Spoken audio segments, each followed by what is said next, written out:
लाहौर में आशोबे चश्म की वबा फूट पड़ी। इस सरकारी अस्पतालों में आंखों में जलन और सोजिश के साथ सैकड़ों मरीज रिपोर्ट होने लगे। इस वक्त मेयो अस्पताल के शोबे चश्म में नुमाइंदा डॉन न्यूज नुमान लियाकत मौजूद हैं। मजीद उनसे जानते हैं।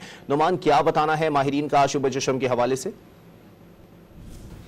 देखिए जी, लाहौर में अशोबे चश्म से मुतासरा मरीजों की तादाद बढ़ने लगी है और सरकारी अस्पतालों में आंखों में जलन, सुर्खी और आंखों से पानी निकलना जैसी इलामात के साथ शहरी सरकारी अस्पतालों का रुख कर रहे हैं।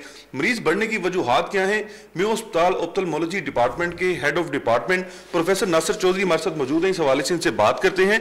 सर, ये बताइएगा, वजह क्या है, अचानक से मरीज बढ़ना क्यों शुरू हो गए हैं अशोबे चश्म के? ये जो मौसम है, गर्म ऋतु मौसम आप कह लें या मौसम बरसात का, ये इस वायरस को बड़ा सूट करता है। इसकी अफजाइश, इसकी स्प्रेड, रेप्लिकेशन, प्रोलिफरेशन वगैरह इस मौसम में बढ़ जाती है और फिर इसी वजह से ज़्यादा तादाद में पेशेंट जो है वो देखने को मिल रहे हैं। इसकी स्ट्रेन 100 से ज़्यादा हैं।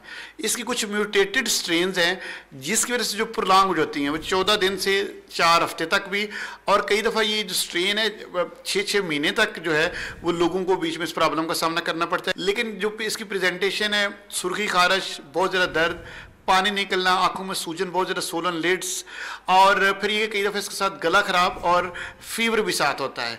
तो इसलिए ये कि इसको जब ये मर्ज किसी को लाक हो तो इसको बेहतर है कि किसी मुस्लिम आई स्पेशलिस्ट से चेक कराना ज़रूरी है। उसकी रीज़न ये है कि वो जो ophthalmologist according to the stage of disease आपको एडवाइस करेगा।